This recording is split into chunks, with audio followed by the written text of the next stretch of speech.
지금 사업자 등록을 시작하려고 하시나요? 청년 가면 혜택에만 대상되셔도 많게는 100%에서 적게는 50%까지 사업세 또는 법인세 감면이 가능합니다. 또 지역에 맞게 1억 원까지 지원을 해주는 국가 사업들이 많습니다. K-스타트업 홈페이지에 들어가셔서 지역과 본인 조건에 맞는 국가 사업들을 찾아보시면 돼요. 예를 들어 이번에는 전남 으뜸 창업이라는 홈페이지에서 전라남도 지역 창업자들에게만 지원을 해주는 1,500만원 지원 사업이 있었네요. 이런 식으로 사업자를 내시기 전에 비상주 사무실을 활용을 하여 위치 선정만 잘 하셔도 남들은 그냥 사업자 등록하실 때 돈 버는 사업자 등록을 하실 수 있습니다. 그냥 사업자 등록을 하시는 것보다 꼭 미리 준비하시고 사업자 등록을 시작하세요. 남들보다 한 발자국 더 앞으로 나아가실 수 있습니다. 네! 안녕하세요 여러분, 빌리브로 힘찬입니다. 오늘은 사업자 등록에 관한 디테일한 준비사항들을 한번 준비했는데요. 이 정보는 제가 지금 5년간 사업을 하면서 이전에 알았더라면 훨씬 더 좋았을 부분들, 그리고 사업자 등록을 하기 전 필수적으로 참고하셔야 될 부분들을 총 6가지로 정리를 하였습니다. 자, 시작해볼까요? 첫 번째, 청년 창업 세액 감면 혜택에 대해서 한번 설명드리려고 합니다. 감면 대상은 만 34세 이하 군 복무 기간이 인정이 되는데 최대 6년까지 인정이 됩니다. 여기에 대한 감면율은 수도권 과밀 억제 권역 외 지역에 창업을 한 경우 100% 감면이 되고요. 과밀 억제 권역에 창업을 한 경우 50%까지 감면이 됩니다. 첫 창업 사업 개시일로부터 5년 동안 감면을 받으실 수가 있어요. 혹시 이 나이에 해당 조건에 맞으신다면 바로 신청을 해보셔야겠죠. 거기에 대한 감면 대상 업종은 제조업, 통신 판매업, 사회복지 서비스업, 건설업, 음식점업, 스포츠 및 여가 관련 서비스업입니다. 여기서 한 번 더 짚고 넘어가야 될 건 최초 창업 시에만 적용이 가능합니다. 그래서 이거 말고도 미리 알고 사업자 등록을 해야 되는 부분이 정말 많아요. 꼭 집중하셔야겠죠. 그러면 여기서 최초 창업으로 보지 않는 경우 4가지를 한번 설명드릴게요. 첫 번째, 사업을 승계하거나 자산을 인수 또는 매입을 하여서 종전사업과 같은 사업을 하는 경우. 두 번째, 사업자를 운영하던 걸 법인으로 전환해서 새로 법인을 설립하는 경우. 세 번째, 폐업을 한 다음에 다시 새롭게 개시를 하는데 이전에 폐업했던 사업자랑 똑같은 사업장을 개시하는 경우. 네 번째, 사업을 확장하거나 다른 업종을 추가하는 경우는 안 됩니다. 여기서 만약에 나이가 간당간당하다 하신 분들 있잖아요. 그러면 생일이 점점 다가오고 있다면 생일 이전에 꼭 사업자 등록을 하세요. 하루 차이로 이제 5년간의 세금 혜택을 못 받아보실 수 있기 때문에 꼭 주의하셔야 됩니다. 두 번째는 업종 선택의 전략이에요. 통신 판매업과 도소매업이 있습니다. 이 두 업종이 세금 관련 대상 여부가 다르고요. 또 제조업과 도매업이 있습니다. 이 두 가지는 또 마진율을 추정하는데 영향을 줍니다. 그럼 저희는 어떻게 업종을 선택을 해야 될까요? 이때 복수 업종 등록을 활용을 하시면 좋아요. 주 업종과 부 업종이라는 개념이 있습니다. 예를 들어 주 업종은 감면 대상인 제조업으로 부 업종은 도소매업으로 신청을 할 수가 있는 거죠. 그럼 여기서 저희가 만약 첫 번째 말씀드렸던 청년 대상 감면 혜택자다 하시면 통신 판매업으로 주 업종을 신고하신 후 부 업종을 도소매업이나 소매업으로 가져가서 세금 감면 혜택을 받으실 수가 있겠죠. 그리고 업종마다 측정되어 있는 마진율이 다 달라요. 그래서 국세청에서 제공하는 표준 소득률을 참고하세요. 만약에 이보다 현저히 낮은 마진율로 세금 신고를 한다면 세무조사의 대상이 될 수 있다는 점 참고해 주시면 좋을 것 같습니다. 세 번째, 사업장 주소 전략이에요. 보통 2가지 경우로 나눠요. 첫 번째, 그냥 1인 창업을 한다, 본인의 집 주소로 하는 경우입니다. 그리고 두 번째는 뭐냐면 비상주 사무실을 사용하는 경우예요.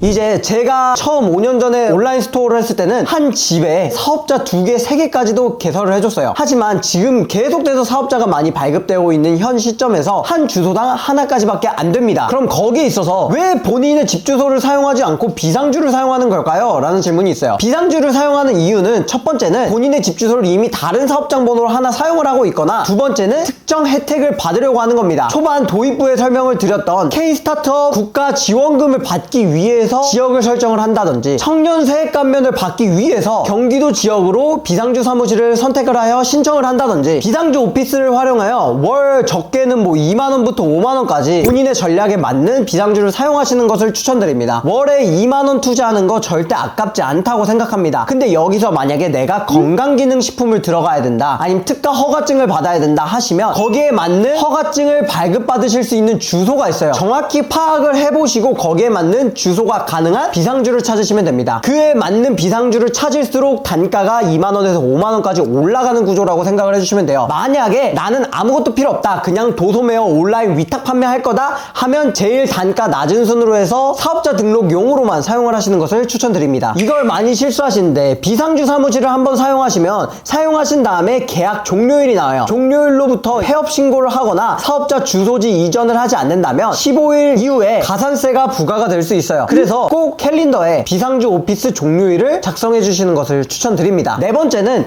이제 간이가세자로 신청을 할 거냐 일반 가세자로 신청을 할 거냐, 이 두 가지 문제예요. 먼저 간이가세자는 연 매출 8천만원 미만에만 적용이 가능합니다. 세금 부담이 매우 적다는 게 가장 큰 장점이에요. 거기에 비해 일반 사업자는 매입 세액 공제가 가능해요. 이건 뭐냐면 초기에 투자 비용이 조금 들어가야 되는 사업이다. 예를 들어 저희가 온라인 판매를 하는데 초반부터 제품 사입을 하고 들어가는 판매다 하시면 일반 사업자로 바로 넘어가시는 게 세액 공제가 되니까 좋다고 생각을 합니다. 또 사업자 통관을 하려면 바로 일반 사업자로 들어가야 되긴 해요. 하지만 그게 아니라 위탁 판매로만 진행하실 거다 하시면 간이 사업자로 가시는 것을 가장 추천드립니다. 간이가세자는 뭐 별도의 세금 계산서 없이도 매입액의 0.5%에서 0.4%까지 혜택을 받으실 수가 있어요. 이거는 업종별로 다르니까 한번 확인하시는 건 필수입니다. 그러면 간이 사업자에서 일반 사업자로 언제 전환을 하는 게 좋을까요? 궁금해 하시는 분들도 계세요. 제가 가장 추천드리는 건 온라인 판매에 한한 거지만, 온라인 판매를 하신다면 최대한 간이 사업자를 유지하려고 노력을 하신 다음에 넘어가면 흔쾌히 넘어가고 거기에 맞는 세액 감면 전략을 짜시는 것을 추천드립니다. 다섯 번째, 4대 보험입니다. 사업자 등록을 하면 4대 보험은 그럼 어떻게 해야 되는 건가요? 궁금하신 분들이 계세요. 만약에 직원이 한 명 이상 있다면 4대 보험 가입은 의무입니다. 대표자 본인은 직장 가입자로 전환을 하는 게 필요합니다. 그러면 1인 사업자 고용보험 가입은 어디서 하나요? 만약에 희망하신다면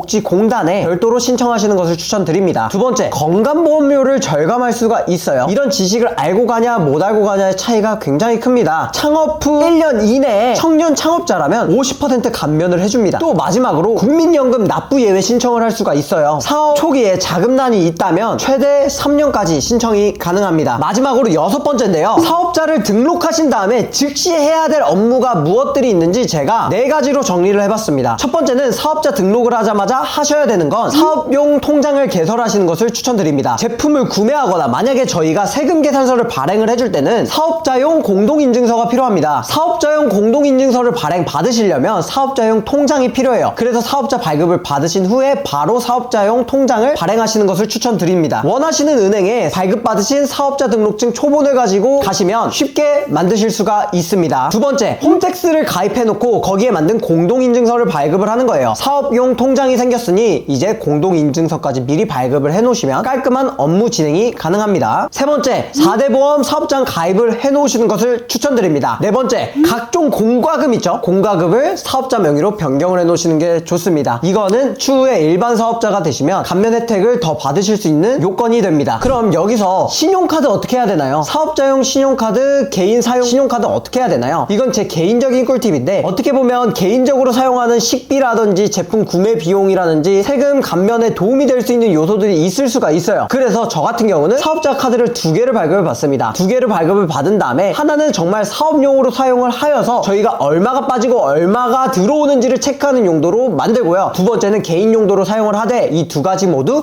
제 사업자의 신용카드로 등록을 해놓습니다. 또 홈택스를 미리 가입해달라고 말씀드렸는데 홈택스의 간편인증 등록을 꼭 해주세요. 공동인증서 없이도 편하게 로그인하실 수가 있습니다. 이상으로 사업자 등록증을 등록하기 전에 알고 가면 돈을 버는 6가지 꿀팁에 대해서 한번 설명드렸습니다. 이 정보들만 잘 활용을 하신다면 사업자 초기부터 전문가 수준의 관리가 가능하실 거예요. 창업의 길은 험난하지만 여러분들의 노력과 실행 그리고 저의 꿀팁들이 만나면 성공할 수 있습니다. 질문이 있으시면 언제든지 댓글로 남겨주세요. 네, 감사합니다. 더 좋은 정보로 찾아뵙겠습니다. 힘찬!